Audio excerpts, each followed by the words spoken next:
What is up, folks? We are back, and we have a new desk. Office has completely been rearranged, but here we go. It's been a little while since I've made a video here.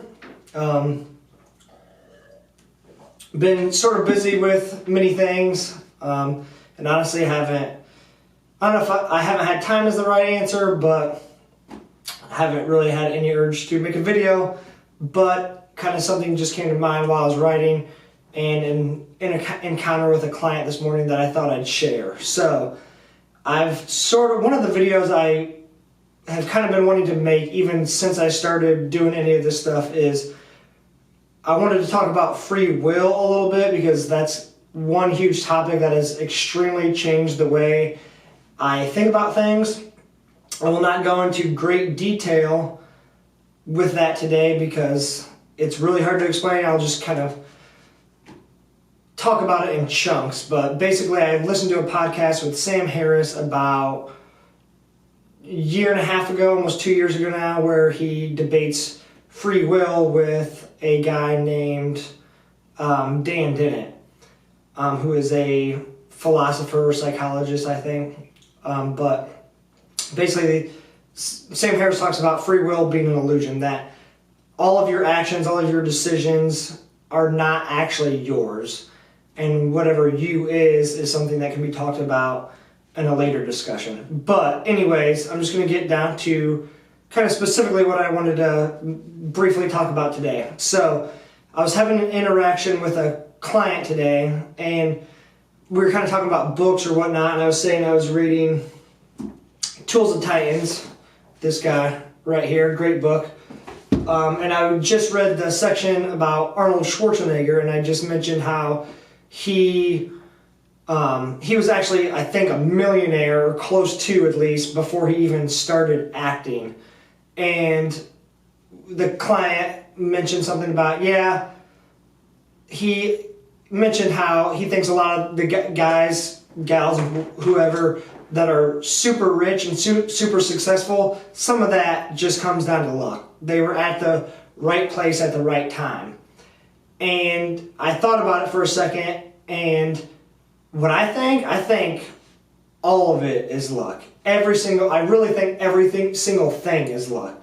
Not just millionaires or billionaires ending up being millionaires or billionaires, but me right now. It's just luck and sort of up to chance that I'm sitting in this exact seat right now. What I mean by that is you don't pick your genes, you don't pick your parents you were born into, you don't pick the environment you were born into, you don't pick every single action and interaction ever. You are born into this world, and it is simply, this is going to sound kind of crazy, it's simply up to really the laws of physics that you are in this exact moment right now. So again, you don't author your genes, you don't author your environment, you did not pick your parents, and you don't author what I'm speaking right now. This is just, I'm sort of, whatever I am is sort of just experiencing whatever is coming out of my mouth right now. And I know this seems really wacky, but you have to think about it. There's millions of neurons firing in your brain at this moment, and you are not picking how those interactions are happening. You are simply really just a product of your brain and everything that is, all the inputs that are going on in your brain to formulate whatever is happening right now. So really, when it comes down to it, all of your success is luck, or all of your non-success is really luck, or in that instance, unlucky. The good news is you can still change. There's obviously decisions that you can make that can change your trajectory in life, but ultimately you picking that deciding moment to change for the better, or you just happen to one day wake up with motivation, inspiration to set course on a different trajectory that might ultimately change your life, for the way better, that specific decision and that crucial decision was not made by you. You are really not the conscious author of your actions. You're really just a byproduct of your genes, your physiology, and how that, or your biology, and how that interaction is constantly bumping up and grinding with your environment. So that's really just kind of what I wanted to briefly talk about today. Yes, sounds super wacky, but it is the one thing that has really changed the way I think about things, specifically from the point of view of it's given me a lot more empathy towards people that might not have the best of circumstances, or even people that are like kind of maybe just people that just really frustrate you or you think are just bad people or evil people. Who they are was not really up to them. That's basically, since birth, that was basically exactly, the universe wound up to that moment was exactly who they were going to be in that moment, and it was not up to them.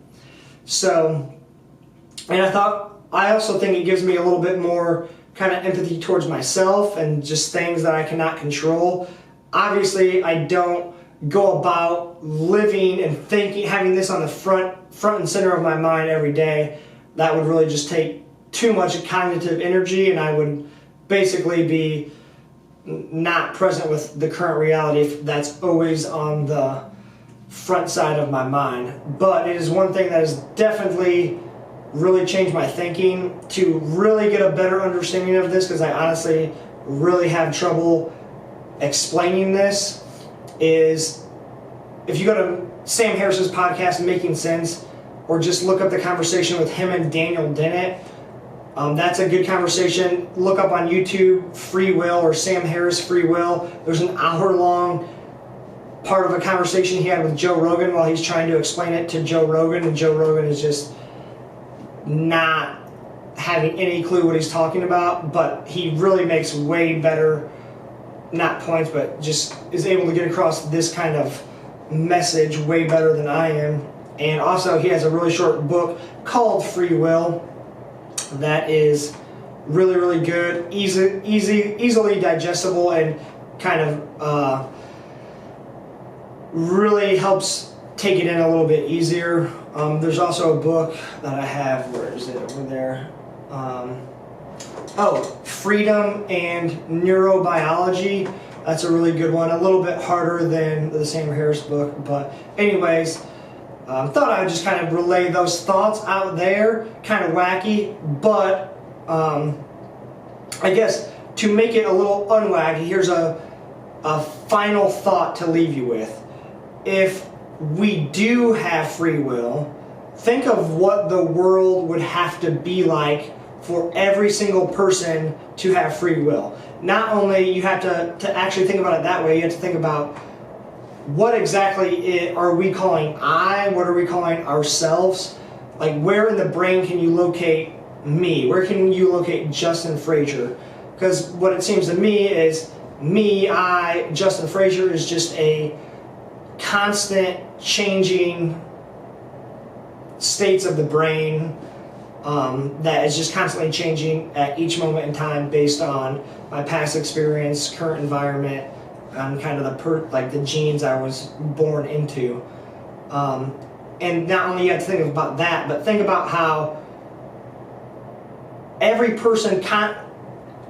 person was able to make their own conscious decision, and it wasn't deterministic or random in some way by physics, think about how the physics would have to be to actually have that happen. It seems like it's just kind of incoherent. But yeah, if this is super new to you, read those books, listen to those podcasts, look it up on YouTube, find people that are way better at explaining it than me. If you have no desire, then hope you enjoyed this. Bye-bye.